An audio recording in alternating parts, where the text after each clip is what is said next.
Hello everyone and welcome back to another tier list ranking video for a national final of Eurovision 2025. Today I will be talking about the selection for Eesti Laul, which is the Estonian national final for Eurovision. You already know that, of course. However, there are now 16 songs competing in that final. I don't really know when it takes place, but all 16 of them are out so you can listen to them. And I've got to say, I've been just enjoying listening to these so much in the last few weeks, really, is when I've been listening to them. It's a great selection, I gotta say, early on here. So there will be a lot of positives to talk about, at least from my perspective today. Maybe you disagree with me, that's completely fine. But I'm really looking forward to just talking a little bit about these songs in the selection here and just sharing my initial thoughts on them now after listening to them for a bit. And really, I guess, praising some of them quite a bit because I'm really excited to get something from this selection to be a part of Eurovision this year. I would have probably preferred if we could have had like several of these songs actually being in the main competition, but Estonia is only allowed to pick one of them. And I'll be satisfied with several of these choices, I gotta say. And I'll just get right to it and tell you that I would be stoked if the song Külm by An-Marlen would be the one that got picked. Of course, all of this kind of depends on how they are performed live, and this could be one of these that are a bit tricky to really get this atmospheric, captivating feeling of this song to really come across in a live performance. But if they nail that, this could be special. I think this is one of the most beautiful songs I've heard from any selection so far, at least this year, if not the one, to be completely honest. Just a massive soundscape, very captivating, completely just satisfactory to listen to. I feel like I'm just floating in space listening to this track, really. The synth work is poignant. I love this kind of feedback that they're using for as a rhythmic device in the choruses. It's very scaled back. It's obviously a very electronic song and kind of within the whole EDM genre. It's very trance-inspired in that regard, but it's not particularly energetic or intense in that regard. It's more of this scaled back, restrained, and very soft listening experience that I truly, truly love in this case. I think it's so soothing, it's very atmospheric, and you just kind of feel like you're getting lost, or well, I feel at least, that I'm just getting lost in the entire world building of this song. I feel like it's very compelling in its way of just creating an entire world of its own. The vocals sound very soft and kind of hollow on top of it all, which really fits this whole vibe of the song. And I think it's honestly a stunning piece of music that I could never place in any other category than in the S tier. I'm hoping so much for this to be beautifully performed live as well, because it's a song that I've been listening to so much lately and just get really emotional, mainly thinking about it even, because I think it just hits that spot on beautifully well. Just a wonderful start to the selection here to talk about, and I'll be moving swiftly on to another one that I'm also very fond of talking about in a completely different way. This is sorry about that, by Andrei Zevakin and Karita. The names throughout this video will be a struggle, but just bear with me. Hopefully you know which songs I'm talking about. And this one, on the contrary of Külm, is pure out chaos, which I honestly gotta say in this case I love, because I think the production quality of it is strong enough to really warrant that approach. I think the intensity of this track is so irresistible, at least for me. The way that it's just kind of structured with the main focus of being proper chaos and proper fun to listen to is something that I completely click with. I think that obviously melodically it's not the most interesting or intriguing or complex, but there's something just about this punchy force of energy throughout the track that makes that a bit less important. I think the choruses of the song, or the instrumental hooks, if you'd like to call them that, they're just so all out with proper like vigor and energy, and that kind of approach that they have feels like I just get hooked by them every single time. The production quality of it as well kind of balances that out. The sound design of the song is top tier in my opinion. It's a catchy listen, but really what it mainly is just properly engaging. I can't resist the song when I listen to it. I'm just getting overwhelmed by its absolute sheer force and intensity, and I'm all along for that. I think this is another stunning effort, and I would be stoked if Estonia went with this, because it's proper craziness, it's proper intensity, just a chaotic, upbeat, party track, I suppose, if you'd like to call it that, and a very well executed one at that. Very difficult again, like how will this look and sound live? I'm not so sure, but I'm optimistic for now. I think this is wonderful. I hope that it's going to be fantastic and a proper, just enjoyable moment on stage as well. I'm placing this one in the S tier as well. Can you believe that? I haven't placed a single song in the S tier so far in these ranking videos for this year's national final season, and Estonia comes along and I put 2 of them right away.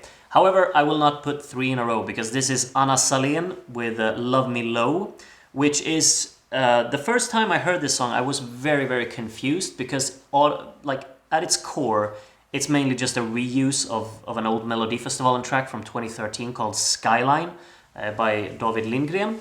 And there is one thing to just kind of take inspiration from other music, and I mean, I get that this song, it's very much within the same genre. It's this lighthouse kind of approach that was really, really popular 10 years ago. But melodically, it's note for note entirely copied from that hook, which is just incredibly laughable, really. Like, I don't know how... If they're thinking they're gonna get away with this, I doubt they will, because the royalties of this song, surely all of them must be paid towards the songwriters of Skyline, because it's absolutely ridiculous, I gotta be honest. At its core, this song on its own, I mean, it's not too bad. I'm very charmed by it. I mean, I enjoy this type of music a lot. However, it's certainly 10 years too late, because like being able to capitalize on the popularity of lighthouse music, you could do that in 2012, 2013, 2014, and perhaps at a stretch in 2015, and then you couldn't really do it anymore. This is a proper throwback. It sounds very nostalgic for that reason. Maybe that's what it's trying to do, like capitalize on the people who feel a bit nostalgic towards this kind of music, myself included. However, there is no way I would prefer this song over, well, either of the 2 that I've talked about so far, and many, many others in this selection. I think that to make a song like this hit today would require remarkable creativity in either the arrangement or the production. This one has neither. It's just kind of there, and it feels very much like a reuse of something that we've heard a million times before. And when you got melodically just completely copied something else that we've also heard before, you got nothing left. I'm sorry. Vocally, she's great, but yeah, I'd be very surprised if this actually comes across in a convincing manner. I'm placing it in the E tier because I am obviously a bit charmed by the instrumental approach to it and this nostalgic touch. But oh my, I don't know how it's here, and I'd be very surprised if the songwriters of Skyline aren't receiving all of the royalties for this one. If I'm not mistaken, Swedish people have been writing both. I don't think it's the same group of people though, so that's kind of interesting. Anyway, I'm moving on from this one. I'm moving on to Tomorrow Never Comes by Ant, or A-N-T, which is another really, really good one in this selection, I think. I just love that, like, the dynamic vocal shifts in this song. It's a lot of falsetto and then a lot of deeper notes as well. This falsetto is really being used as resolutions in the choruses. That kind of creates a very emotional, like palpable emotional impact on these parts, particularly like the first chorus when everything's still very minimalistic and scaled back and vulnerable, and that falsetto just hits right as the music kind of gets dropped, like the energy of the instrumental just kills there and the falsetto takes over. It's one of these very rewarding moments. What happens after that is when the beat kicks in, and the beat comes in with such proper, well-balanced punch to this song. Just pushes it forward. We've got a really lovely, like, kind of staccato synth bass building up the energy of the song, and the way it progresses towards its finale just feels really rewarding. I think vocally it's very pretty throughout, both melodically and in resonance, but perhaps it's a little bit on the breathy side as well, I'm not sure, but it kind of really just works for me. I think the main part that really makes it work for me is just this kind of chugging rhythm of that synth bass along with this consistent percussion. Perhaps it's a little bit too much of a vocal showcase towards the end. I think it becomes a bit ridiculous towards the end. Perhaps that could be it, but I'm very heavily invested within the song that's leading up to that. I think this is an A-tier song. I think this would be another very strong choice. However, again, it comes down to how well it comes across live. I mean, it needs to really hit for me to be won over by choosing this one within the strong selection that we have here. Next up is The Last to Know by ELYSA or ELYSA. I'm not sure, but this is another one that I'm fond of, I gotta say. I think this is obviously a very scaled back song. It's minimalistic. It's at its core just a very kind of slow sentimental ballad. But those usually work for me if they're executed well. I think this one absolutely is. This gradual build that the song has from a very minimalistic instrumentation early on to a very rewarding and grand finale, just emphasized by this drumming and the wide choir of backing vocals. It's very satisfactory. The vocals are very, very pretty throughout this song, I think. But perhaps I think this one really has the main case of super breathy vocals, which could be a bit distracting. Like when you listen to the studio cut, it becomes very tangible and noticeable just how breathy they are. Maybe in the live performance won't be as much of an issue, but listening to it in studio cut, I find it a bit distracting. However, melodically, the song is beautiful in my opinion. I think the choruses are stunning. Perhaps it's a little bit repetitive melodically, but that's a nitpick, I think. It's a very complete effort. It sticks with me and could be very emotional when we watch it live. I'm really hoping for that. At the moment, I'm placing this one in the B tier, which might be too harsh when I'm thinking about it now, but there needs to be some kind of distinction within the tier list, I suppose. This is a very strong B for me. I'm very much enjoying this song, but it could be a bit on the repetitive side, I think, melodically. Towards the end, I feel like you definitely feel like you've heard what's going on in the song and you can predict its finale. Still, very rewarding finale with the instrumental build and intensity there. Very enjoyable listen for me that I think works just perfectly in here.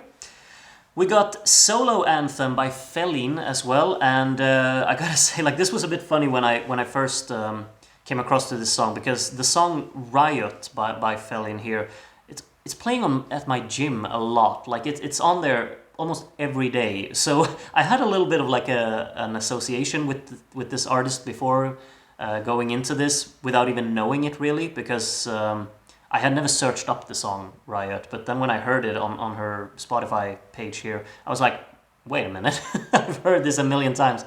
I gotta say, I've definitely tapped my foot once or twice to that song in between sets or whatnot.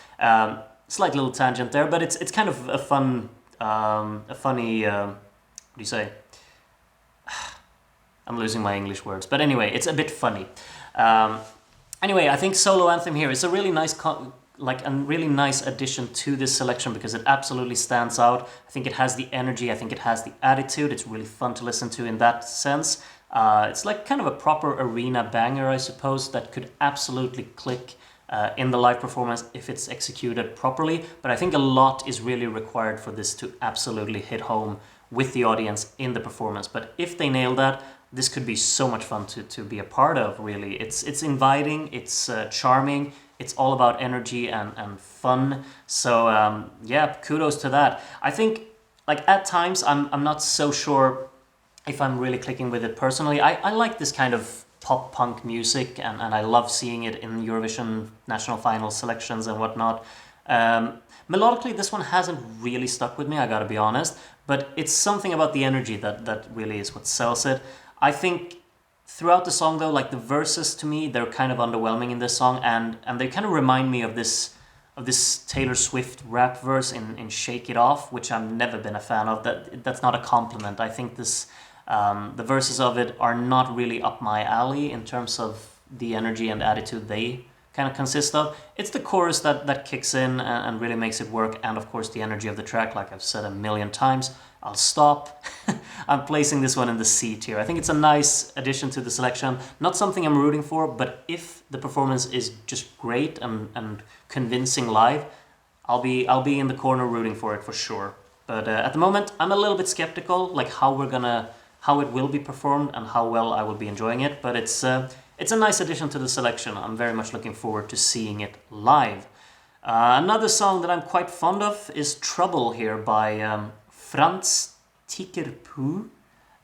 I'm so sorry, Frants, but I can't pronounce your name. Anyway, this one is kind of fun as well. I don't think it's particularly outstanding within the selection. It's quite a little harmless effort in here, but a bit fun. Like the instrumentation is fun for sure. It's this kind of bouncy staccato piano. There's a punchy, like, stamp along friendly drum beat to it, and sporadic detailing from lines of the electric guitar here, which is quite fun. It also has this kind of just a little bit of a pedestrian beat, but it still has this oomph in the in the beat, really, that pushes the song forward. It feels a bit charming in that way. It's a snappy tune altogether, really, with a solid groove and a somewhat catchy hook as well. Melodically, not the most memorable or interesting, I'd say. Or memorable, sure, it is, because it is a catchy song, but it's not particularly interesting in terms of its melody, I would say. And it gets very repetitive towards the end, unfortunately. Still, I think this is another very solid addition to the selection. I'm placing this one in the C tier as well. I think it works just fine in there. I'm happy that it's here.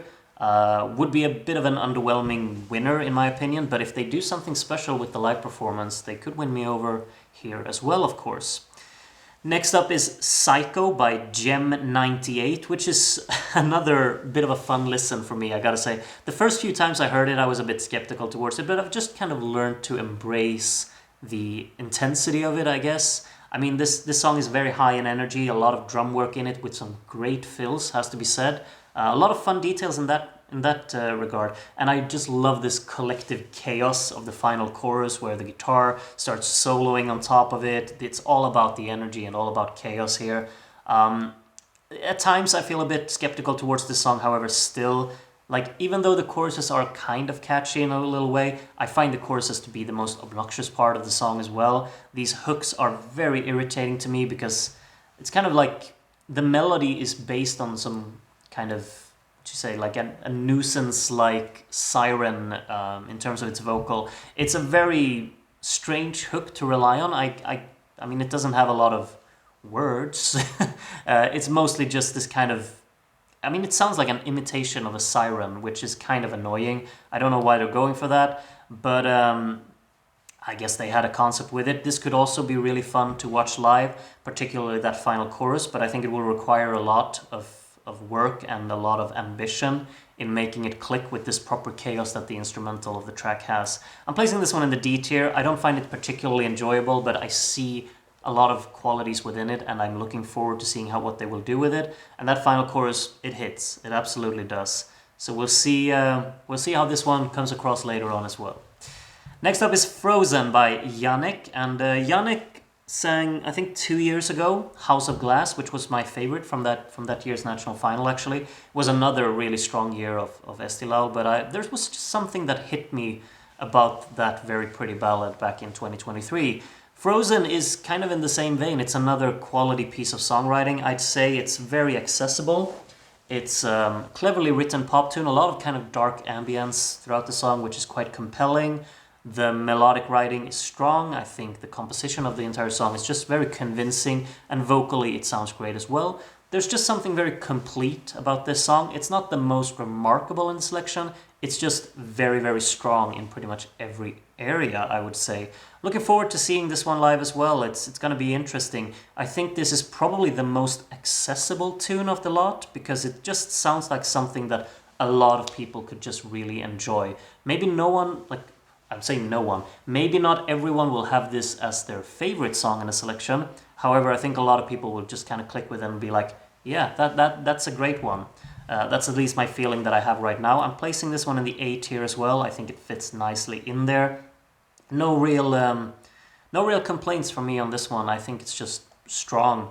I gotta say though, House of Glass did hit me harder, but I think it would be unfair for me to compare this one to a song that I really, really clicked with 2 years ago. Nice one. Next up is Eyes Don't Lie by Johanna, Elise. And this one is kind of interesting as well. Like, it's assertive, absolutely. There are some cool chords in here. I'm not particularly fond of the melodic hook that this song has, and I find it a bit ironic that a song with this much kind of attitude and like the attitude is a very considerable amount of that in this song, and it feels like this song really wants to make sure that you don't forget it. Ironically, I find this to be probably one of the most forgettable songs in the selection, if not the most, because there's just no real melodic proper sections that just hit with me and stick with me. Probably like from the instrumental, even though the attitude and the groove of the beat is there, it's kind of lacking a little bit of a convincing punch to me as well. So I'm not particularly fond of that. I think this is a decent effort, but it's ultimately not something that I think really sticks with me. It also has kind of a lack of a sense of progression within the song, and I'm just kind of left a bit underwhelmed every time I've listened to it. It's not one I seek to return to. It has redeeming qualities, some cool chords in there, as I said, and absolutely the attitude works. But I'm placing this one in the D tier. I think it has room for improvement for sure. And speaking of that, I think absolutely the song Tantsin, Veel by MARTA LOTTA is this one has a lot of room for improvement, because I think that this one sounds kind of unfinished, if I'm completely honest. The instrumental, it tries to really be very upbeat and have a nice groove to it and a lot of energy. However, the punch and the drive from the instrumental here is almost non-existent. The production has not been, isn't allowing this song to really shine and pull through the speakers here really with its ambition, I'd say. It sounds unfinished to me, like kind of like a demo-esque piece of music, because it just lacks that proper drive. It sounds very flat in my ears. The instrumental is very minimalistic, I gotta say. Like, it doesn't really have a lot of resonance to it, and it feels like everything's kind of bare bones in terms of its actual sound design. I'm lacking energy, I'm lacking drive, I'm lacking some proper kind of attitude or finesse within it either. It has something kind of uplifting conceptually, but I think it's fantastically subpar next to the competition of this selection. So I'm placing this one in the F tier actually, because I just don't think it, that could just be like it's losing out on being part of such a strong selection of songs. But I just find it to be a step below everything else in here in terms of its professionalism, unfortunately. I think there's some work to be done in this one. It needs to just up the energy, up the drive, and up the engagement of it. I don't think it's there next to the other ones, at least not for now. Next up is Armageddon by Minimal Wind, and we're back with the great stuff. There's absolutely nothing I would ever consider changing about this song, because it's all about the world building here, it's all about the atmosphere, and it's the most compelling thing imaginable, almost. Like, it's in the same vein of Külm that I talked about earlier. This one belongs in the same tier for sure. I think Armageddon, it's perhaps not the most compelling or captivating in terms of its energy. It feels a bit restrained and feels a bit subtle, but everything it sets out to do, I think it nails it perfectly. It's just a very well written and well arranged song with some strong mixing as well. The production sounds top tier on here as well. Everything's just very rewarding about it. I think the choruses are quite catchy, even though they're a bit restrained in terms of their actual energy. There's just something about the melodic writing and how that rhythm contrasts with the backing track that's very grabbing for me, I suppose. Instrumentally, I think the song is strong, very strong. You really feel like everyone knows what they're doing here. It's a very tight, cohesive, and collective performance from the instrumental inputs. I think everything just feels very complete about it. It's one of the strongest kind of pop rock songs that I can think of when I think of national finals in general that I've come across in Eurovision. I would be stoked if Armageddon wins the selection as well, depending on the live performance, of course. But I'm very optimistic about this one. I think they can knock it out of the park, because it feels like they already have this atmospheric approach to them nailed down. It just needs to transmit into a performance as well, which I'm optimistic about. Fantastic effort there from Minimal Wind, I would say. Also another one that I find to be very accessible. I can see a lot of people just really clicking with that. Some will probably think it's very boring, and I would get that, but for me, I'm hooked from the first second to the last, I gotta say. Next up is Tule by Räpina and Kaisa Ling, which is a very intriguing piece of music that they've put in the selection here. I'm so stoked that we get songs like this in the selections as well, because they stand out so massively. This song very, of course, focused on this kind of folk approach, I suppose. Very traditional instrumentation to it. The main thing that I think sets it apart is just this free-flowing structure that it has. It doesn't follow any framework, not following any patterns or forced structures. It's playful, it sounds authentic. I think it just fits the selection very nicely. I don't think this song particularly keeps my interest in terms of either energy or melody, but that could be a me issue, I suppose. The hook is probably what I'm a bit most disappointed about, because I feel like it's kind of been phoned in a little bit. It doesn't feel like it's challenging any listener like the verses are, because the verses, they're very free-flowing. It's if you've ever tried to really count along with the time signature in this song, you'll get thrown off quite a few times. It's like I said, it doesn't really follow any framework or structures in that regard. So very enjoyable to have it in selection. I'm placing this one in the C tier. I'll actually be doing this though, but I'm placing it at the top of C tier because I'm very just happy to have a song in this selection as well. It's not one I return to very often, but it is a fun listen. I will give them that. Next up will be Party Till the End of the World by Stereo Terror. And this one's kind of interesting. Like it's very obviously inspired by Cha Cha Cha instrumentally, I would say.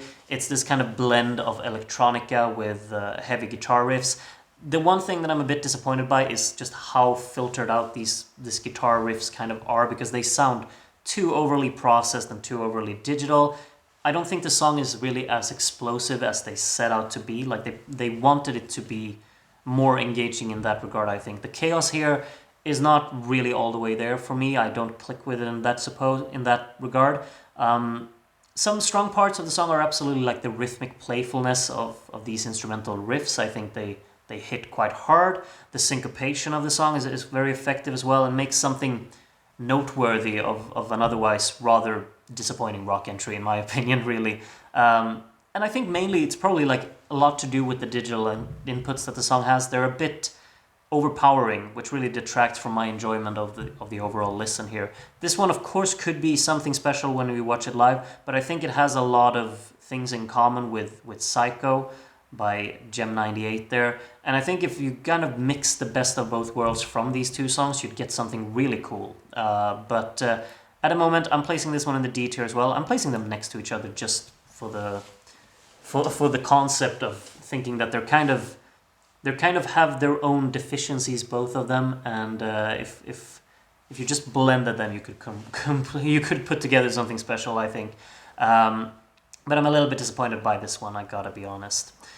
Next up is Espresso Macchiato by Tommy Cash, which is certainly the most addictive and replay-friendly song of the selection. I'm sorry, I'm stumbling on my words a lot today. Sorry about that. This is a crazy charming song, absolutely. This descending hook that it has melodically, it feels like it's going a lot for like some chromatic movements. It feels like it's deviating from the expected and the predictable, which is really nice. I just love the presentation of that. There's a great kind of swing, like electro swing concept to the verses, which is quite funny. And these choruses are just kind of hypnotic. I mean, the song is very clearly intended to just be fun and kind of make you laugh a little bit, I guess. It's very, very silly in terms of both like its rhyming and the content of it.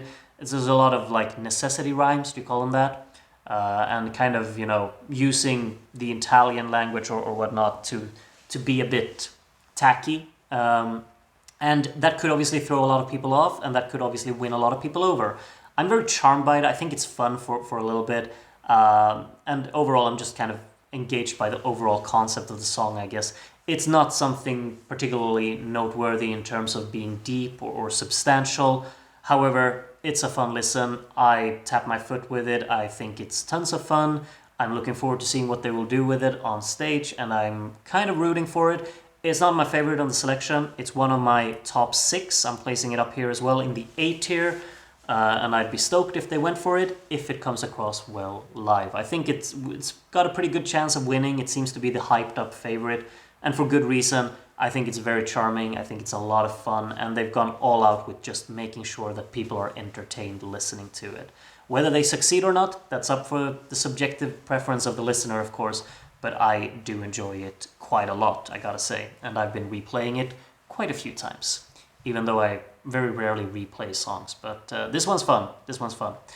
Next up, the final song is called Rem by Tuuli Rand, and this is an interesting one, I gotta say. It's a bit too shouty for my liking, perhaps. I think atmospherically the song is quite remarkable. There's huge synth work within it, which is quite compelling. Cool, like sweeping bass presence within it, and some strong side chaining. The production absolutely sticks on this song, but I think the composition is probably the underwhelming aspect of it. The elongated notes that it really relies on are quite flat and uninteresting, I think. There's a bit of a lack of energy within the song, and the whole experience feels a bit pedestrian to me. The song absolutely has its moments, but there could have been more. Like in this whole selection, I think there are more compelling choices that stands out more. This one feels a bit unrewarding in terms of its choruses. Also, the synth work is kind of transitioning to very lo-fi inspired, heavily processed, kind of along with those elongated notes. The synth work in the choruses isn't particularly fun either. I think the energy is really what kills the song a little bit, because it's not quite there to boost the proper experience of listening to it. It has its moments, absolutely, in terms of atmosphere, in terms of the whole kind of production aspect, I suppose.